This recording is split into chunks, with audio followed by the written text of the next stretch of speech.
အားလုံးပဲမင်္ဂလာပါဒီနေ့တို့တွေလေ့လာကြမှာကတော့ stack နဲ့ queue data structure ဖြစ်ပါတယ်ဒီကွန်ပျူတာလောကမှာအတိုင်းအတာတစ်ခုတည်းအလုပ်လုပ်နေကြတဲ့လူတွေဆိုရင်တော့ stack ဆိုတဲ့စကားလုံးနဲ့တိတ်မစိ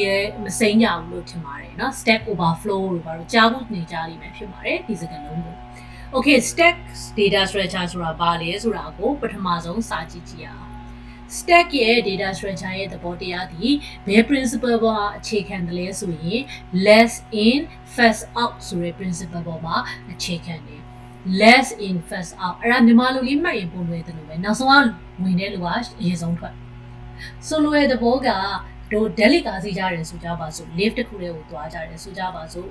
lift တစ်ခုကိုလူတွေကဝင်လာတယ်lift က overweight ဖြစ်သွားတယ်ဆိုရင်ဘယ်သူထွက်တင်တယ်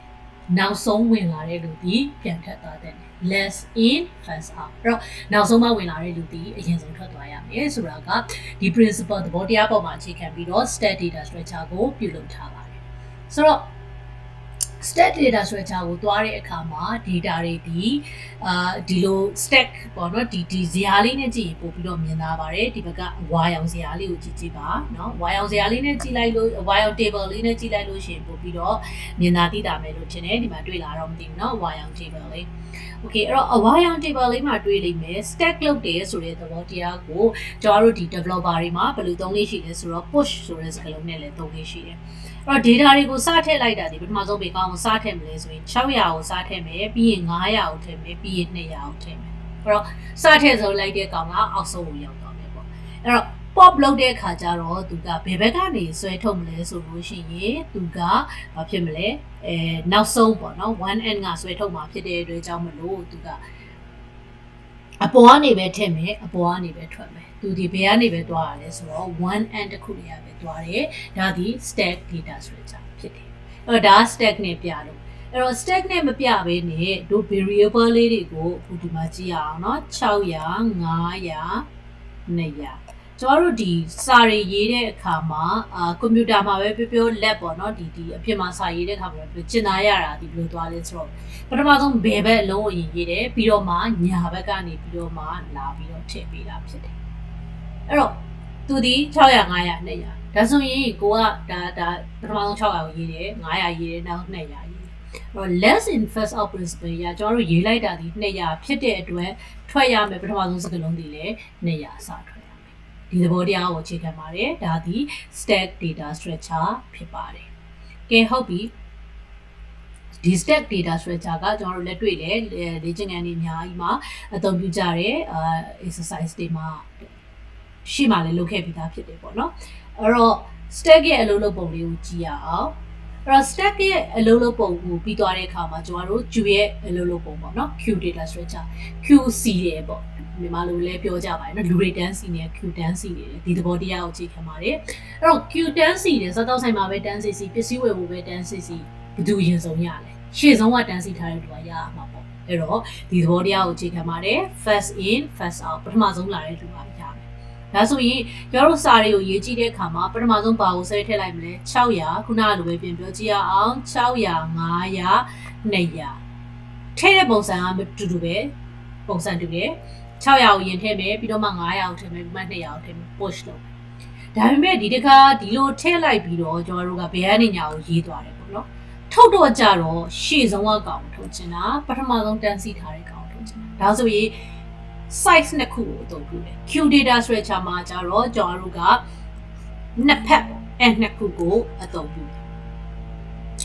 အဲ့တော့ထည့်တဲ့အခါမှာနောက်ကနေလာထည့်တယ်ထုတ်တဲ့အခါကျတော့ရှေ့ရနေပြီးတော့မှထုတ်သွားတယ်ဒီလိုမျိုးဇာတ်လေးနဲ့ကြည့်မယ်ဆိုရင် push လုပ်တဲ့အခါမှာအပေါ်ကနေထည့်သွားတယ် pop လုပ်တဲ့အခါမှာအောက်ဆုံးကကောက်ကိုအရင်ဆုံးဆွဲယူတာဖြစ်တယ်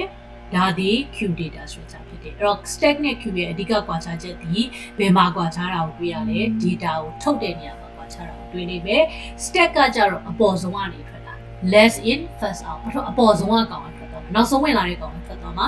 Q data structure မှာကြတော့အရင်ဆုံးဝင်ထားတဲ့ကောင်ကထွက်ရမှာအောက်ဆုံးကနေထွက်အဲ့တော့ဒီ stack နဲ့ Q data structure ကို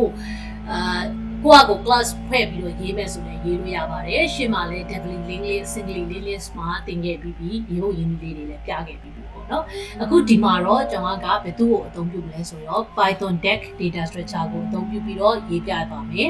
အဲ့တော့ Python deck data structure နဲ့ပတ်သက်ပြီးတော့ထပ်ပြီးတော့လေ့လာခြင်းတဲ့လူတွေကဒီမှာ Python ရဲ့ link လေးလည်းပေးထားပါတယ်ဒီ link လေးကိုသွားဖတ်ကြည့်ပြီးတော့လေ့လာလို့ရပါတယ်အခုဒီသင်ခန်းစာမှာတော့ကျွန်တော်တို့ Python deck data structure ကိုအသုံးပြုပြီးတော့ရေးကြည့်ရအောင်အဲ့တော့ deck မှာသူဒီဘာရှိလဲဆိုလို့ရှိရင် function ၄ခုရှိပါတယ်ကျွန်တော်တို့အသုံးပြုမဲ့ function ၄ခုအဲ့တော့ function ပထမတစ်ခုက append ဒီဘယ်ဘက်ကလာလဲဆိုတော့ညာဘက်ကလာတယ်တနည်းအားဖြင့်ပြော top ကနေထည့်ပေးတာဖြစ်တယ်အဲ့တော့ append ရဲ့သွားတဲ့ပုံစံဒီဘယ်လိုမျိုးသွားတာလဲဆိုလို့ရှိရင်ကျွန်တော်တို့ကြည့်ရအောင်sorry ပါနော် slide search လုပ်တော့ကျွန်တော်တို့သွားမဲ့ပုံစံလေးရနော်အဲ့တော့ append လုပ်တဲ့ပုံစံဒီဘယ်လိုလုပ်တာလဲဆိုလို့ရှိရင် append ရဲ့သဘောတရားကသူဒီအနောက်ဆုံးကနေပြီးတော့မှထည့်ပေးတာဖြစ်တယ် and ကနေပြီးတော့မှ data တွေကိုထည့်မှာဖြစ်တယ်เนาะ data တွေကို at အစွန်းကနေပြီးတော့မှလာပြီးတော့မှထည့်ပေးမှာဖြစ်ပါတယ်အဲ့တော့အခုကြည့်ရအောင်ကျွန်တော်တို့က port နော်နောက်တဲ့ function တစ်ခုကကြတော့ pop ကလည်းပဲအဆွဲထုတ်မှာအောင်ဆိုတော့ and ကနေဆွဲထုတ်မှာနော်နှစ်ခုလုံးကappend ဆိုလို့ရှိရင်လည်းညာဘက်ကထည့်မယ် pop ဆိုလို့ရှိရင်လည်းညာဘက်ကအလုံးကိုအရင်ဆုံးဆွဲထုတ်မယ်အဲ့တော့ stack ကိုအသုံးပြုတော့မယ် stack data structure ကိုအသုံးပြုပြီးတော့ရေးချင်တယ်ဆိုရင်ပထမဆုံးဘယ် library ကို import လုပ်မလဲဆိုရင် Python မှာ deck library ကို import လုပ်ပေးပါเนาะသူဒီဘယ်ထဲမှာရှိလဲဆိုတော့ collection ဆိုတဲ့ module ထဲမှာရှိပါတယ် collection တွေက deck module ကိုပထမဆုံး import လုပ်မယ်import လုပ်ပြီးတော့ stack ကိုစပြီးတော့ကြီးညာလိုက်ပါမယ် variable deck ကလေးတစ်ခုကိုကြီးညာလိုက်တယ်ဒါ empty deck ပေါ့နော်ကြီးညာလိုက်တယ်ကြီးညာလိုက်တဲ့အခါမှာသူ့ရဲ့တည်ဆောက်တဲ့ပုံစံဒီ deck ရဲ့သဘောတရားဒီ double link ကိုအခြေခံပါတယ်ဒါကြောင့်မလို့ stack တစ်ခုကိုကြီးညာလိုက်တဲ့အခါမှာသူ့မှာ values တစ်ခုရှိမယ် address လေးနှစ်ခုပေါ့နော်ဘယ်ညာ address လေးတစ်ခုရှိမယ်သူရဲ့ previous address နဲ့ current address ကိုပေးဖို့ဖြစ်ပါတယ်เนาะ previous address နဲ့ current address ကိုပေးမှာဖြစ်တယ်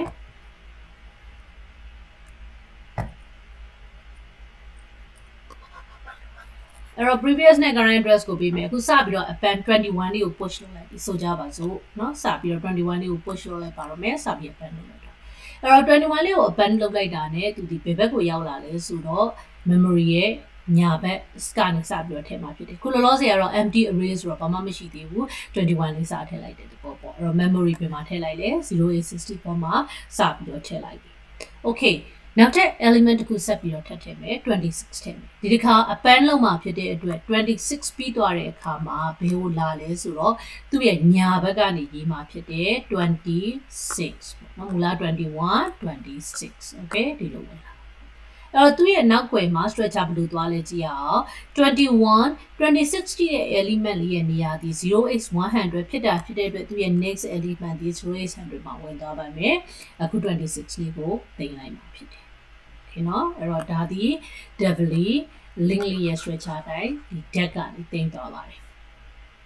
အဲ့တော့နောက်တဲ့ element လေးတစ်ခုထည့်မယ်ဆိုလို့ရှိရင်လည်းအဲ့လိုပဲအဲ့တော့26ကိုကြည့်မယ်ဆိုရင်သူ့ရဲ့ previous address ဒီခုနက21လေးကိုတင်ထားတဲ့ memory 0864ဖြစ်ပြီးတော့သူ့ရဲ့ next address ကကြတော့ဘေးကောင် next link ကကြဘယ်သူ့ကိုလှမ်းချိန်မှာတော့ဆိုတော့ခုန38ကလေးကိုတင်ထားတဲ့ address 200ကိုလှမ်းချိန်မှာဖြစ်ပါတယ်ဒါက stack ရဲ့ data structure okay အဲ့တော့ stack ရဲ့ data structure ကိုကြည့်မယ်ဆိုလို့ရှိရင် append လုပ်လိုက်တာဒီအမြဲတမ်းဘယ်ဘက်ကလာလဲဆိုတော့ညာဘက်ကလာတယ်တနည်းအားဖြင့်ပြောရင်အပေါ်ကနေထက်သွားတယ်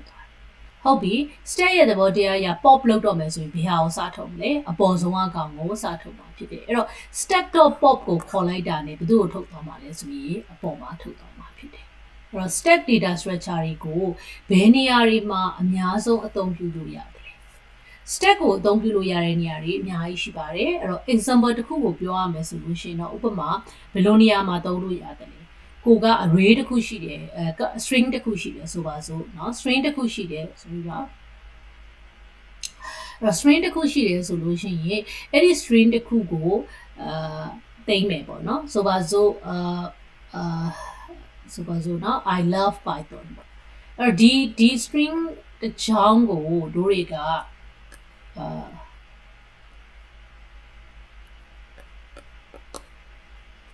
internet ကြာသွားလို့ပါ internet ကြာသွားတော့ file က သိမ်းလို့မရပဲဖြစ်နေပါတယ်ဒီပါနော်အဲ့တော့ဒီမှာပေးရမယ်ဥပမာလေးကဘာကိုပေးရမှာလဲဆိုလို့ရှိရင်ဥပမာကြည့်ရအောင်ဆိုပါစို့တို့မှာ array တစ်ခုရှိတယ်ပေါ့နော် nato ဆိုတဲ့ array လေးရှိတယ် okay အဲ့တော့ဒီ array လေးကို reverse လုပ်ချင်တယ်ပြောင်းပြန်လှန်ချင်တယ်ပြောင်းပြန်လှန်ချင်တယ်ဆိုဘယ် data structure ကိုအသုံးပြုလဲ stack data structure ကိုအသုံးပြုမှာပေါ့တို့တွေကဒီနဲ့ nato ကို stack ရဲ့ data structure သဘောတရားအတိုင်း append လုပ်လိုက်မယ် stack ထဲကိုထည့်လိုက်မယ်ထည့်ပြီးသွားလို့ရှိရင်တစ်လုံးချင်းကိုအပေါ်ကနေပြီးတော့မှဆွဲထုတ်လိုက်မယ်ဒါဆိုလို့ရှိရင် append ရဲ့ data nato လေးဒီ reverse လုပ်ပြီးစား result ကိုရရှိမှာဖြစ်ပါတယ်နော်အဲ့တော့ဒါလေးတွေဒီ stack ရဲ့ data structure ကိုလက်တွေ့အသုံးပြုတဲ့အခါမှာအသုံးဝင်တဲ့နည်းလမ်းလေးတွေပါ